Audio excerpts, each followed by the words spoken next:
The Awakening, Chapter 19. Edna could not help but think that it was very foolish, very childish, to have stamped upon her wedding ring and smashed the crystal vase upon the tiles.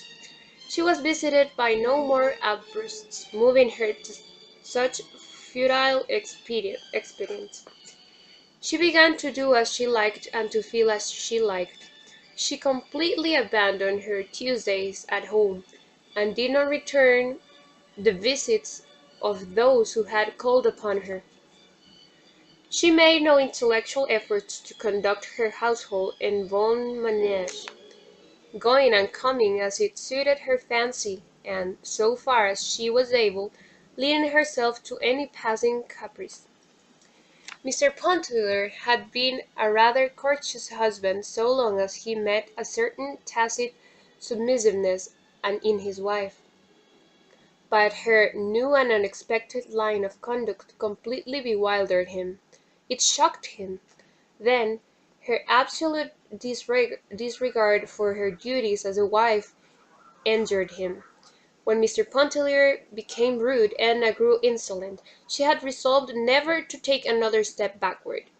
It seems to me the utmost folly for a woman at the head of a household, and the mother of children, to spend in an atelier days which would be better employed contriving for the comfort of her family. "I feel like painting," answered Edna. "Perhaps I shan't always feel like it." "Then, in God's name, paint! But don't let the family go to the devil. There's Madame Ratignolle. Because she keeps up her music she doesn't let everything else go to chaos, and she's more of a musician than you are a painter." "She isn't a musician, and I'm not a painter. It isn't on account of painting that I let things go." "On account of what, then?" "Oh, I don't know. Let me alone. You bother me." It sometimes entered Mr. Pontellier's mind to wonder if his wife were not growing a little unbalanced mentally. He could see plainly that she was not herself. That is, he could not see that she was becoming herself and daily casting aside the fictitious self which we assume like a garment with which to appear before the world. Her husband let her alone as she requested, and went away to his office. Edna went up to her atelier, a bright room in the top of the house. She was working with great energy and interest, without accomplishing anything, however, which satisfied her, even in the smallest degree. For a time she had the whole household enrolled in the service of art. The boys posed for her. They thought it amusing at first, but the occupation soon lost its attractiveness when they discovered that it was not a game arranged especially for their entertainment. The quadroon sat for hours before Edna's plate, patient as a savage, while the housemaid took charge of the children, and the drawing-room went undusted.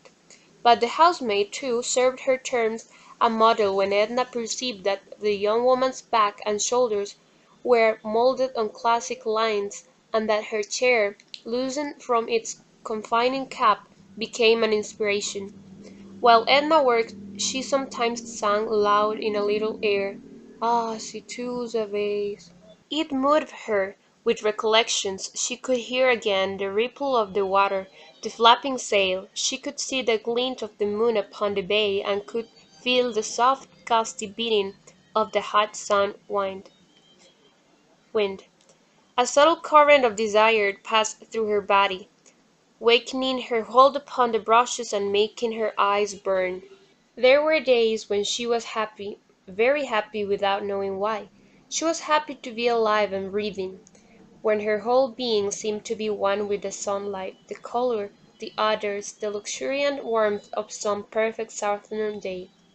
She liked then to wander alone into strange and unfamiliar places.